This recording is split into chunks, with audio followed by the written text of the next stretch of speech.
On the Jewish calendar, this Shabbat is the saddest Sabbath of the year because it is the Shabbat before the holy day of Tisha B'Av, the 9th of Av.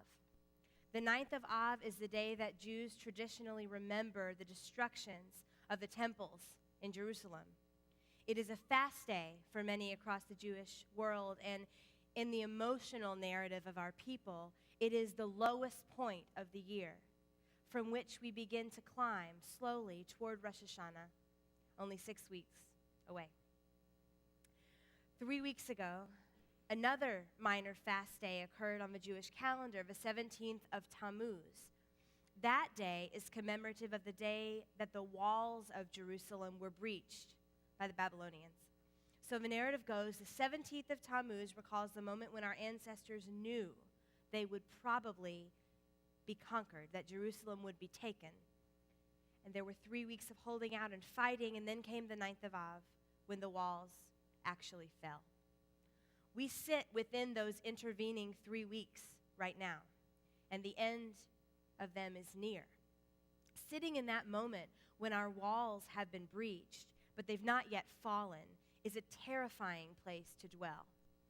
It tests us and pushes us in ways that we would never have imagined. Looking at our breached walls, whether it is a devastating medical diagnosis, a relationship that goes horribly wrong and whose cracks suddenly become exposed, notification of a job that is to end, or an expense that is to soar. Any experience that brings us an awareness that our lives are not as secure as we thought they were. Looking at our breached walls can feel overwhelming, confusing, even immobilizing.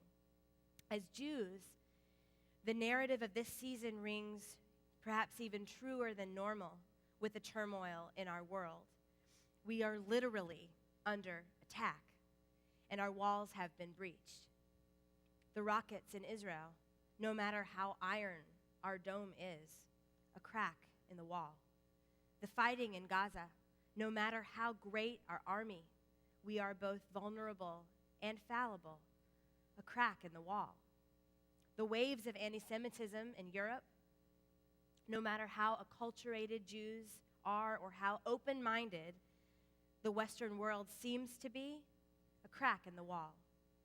A ceasefire that we hoped and trusted would offer a few hours of quiet for all those who are suffering, brought to a screeching halt by madmen, a crack in the wall. We sit here between the 17th of Tammuz and the 9th of Av, looking at the breaches in our walls of pride and protection, security and hope, and we can feel the world shaking around us. What do we do? That is the Jewish question, by the way. The Jewish question is always one of response. It's about what to do in the face of the breaches, and not why the breaches are there in the first place, because we know all too well that there is no answer to the why questions. The response that we offer, what now, is twofold. First, we learn from this narrative that we never give up, even when our walls have been breached. Just like our ancestors in Jerusalem under siege, whether it's in our personal lives or in our life as a people, we do not back down from fighting for our lives. We do not back down from living. But as Tisha B'Av begins on Monday night, in the midst of the mourning for what was, in the midst of the reading of the book of Lamentations and lamenting what others do to us, we are also beseeched by our tradition to do something quite remarkable. We are asked by our tradition to reflect on what we do to ourselves, to reflect on the destructive forces we permit and then ignore in our lives and in our communities, to reflect on the actions and the characteristics that weaken us so that outside forces can more easily bring us down. Our traditional sources remind us, even in this moment of being attacked, to look inward and ask ourselves hard questions like, have we been engaging in baseless hatred, sinat chinam? Have we been living up to our highest ideals? Have we been complacent in the face of unethical behavior that happens right in front of us? It's an unexpected reaction, these questions from our tradition, the self-analysis in the wake of being attacked. But that is what Jewish tradition calls us to do. In essence, the text says, no one is more successful at causing your walls to crumble than you. So make sure you know what you're fighting for, and make sure you will be worthy of your victory and your life when it is over. Yes, it does sound like an exercise in Jewish guilt, blaming ourselves for our misfortunes, whatever they may be. And Rabbi Greenstein last week was absolutely right in his sermon when he said that going through our lives believing that every misfortune is some sort of divine punishment is dangerous, lethal theology. That is not the approach that our tradition advocates here. It's not about blaming ourselves, I don't believe, as much as it is about believing in ourselves. Believing that we are powerful, we are mighty, we are survivors. We are able to change and grow when the walls come tumbling down. If we were weak, if we were victims only, the exercise in character refinement would be impossible. But we are not weak. We are strong, and we can do it. This is a powerful message as we reach our lowest point in the year and then begin our climb toward Rosh Hashanah. The narrative of Rosh Hashanah and Yom Kippur is one of the most profound that Judaism ever offered the world. It says failures in life, catastrophes in life, losses, being attacked and broken are sometimes things we can blame others for. But we do not reap any benefit from lingering on the blame, even when it's deserved. The only way to come out on top, the only way to survive devastation and crumbling walls is to channel our energy to building, to fortifying even more and producing something we can be proud of. And that is an honor to those who have fallen before us.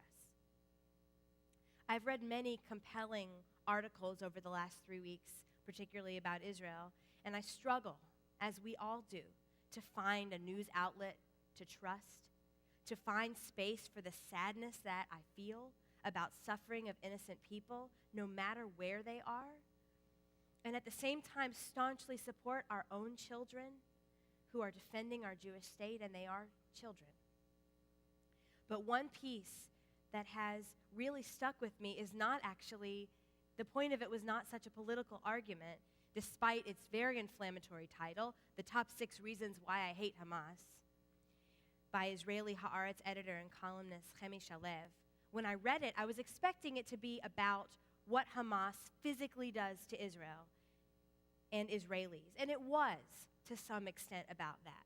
But just like our text on Tisha B'Av, on the 9th of Av, the writer concluded by saying that he hates Hamas because Hamas tactics and fanaticism and malicious cruelty successfully prevent us from engaging in this very Jewish process of self-refinement and self-reflection.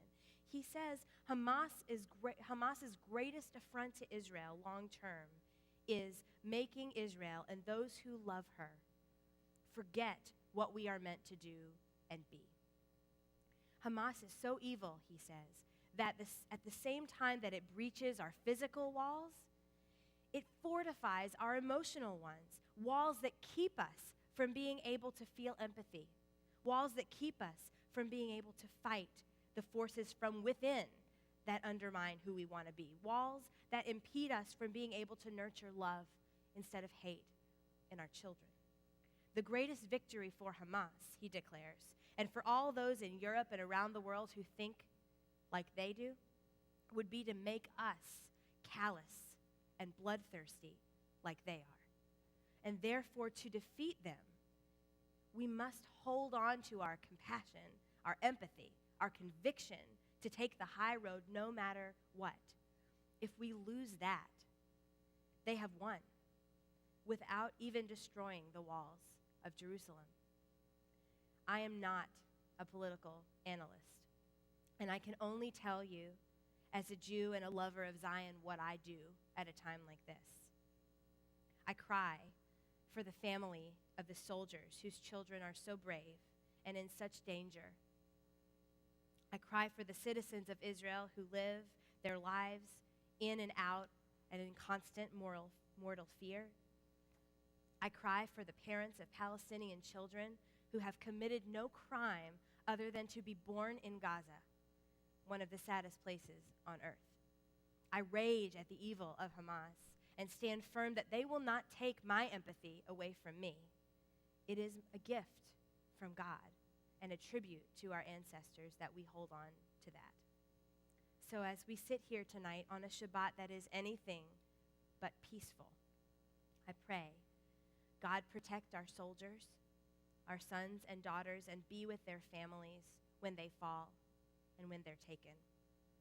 God, shelter the children of Gaza from our shells and bombs, that they may see a new day and a loving side of their neighbor, Israel. God, when our walls are breached, when they crumble, whether in our personal lives or in our life as a people, help us to find the resolve to build them again. And when evil seeks to build walls of coldness and intolerance in us, let those walls come tumbling down. Am Yisrael Chai, the Jewish people will go on living and keeping the best of our tradition alive as well. And that is how we will build our walls once again. Shabbat shalom.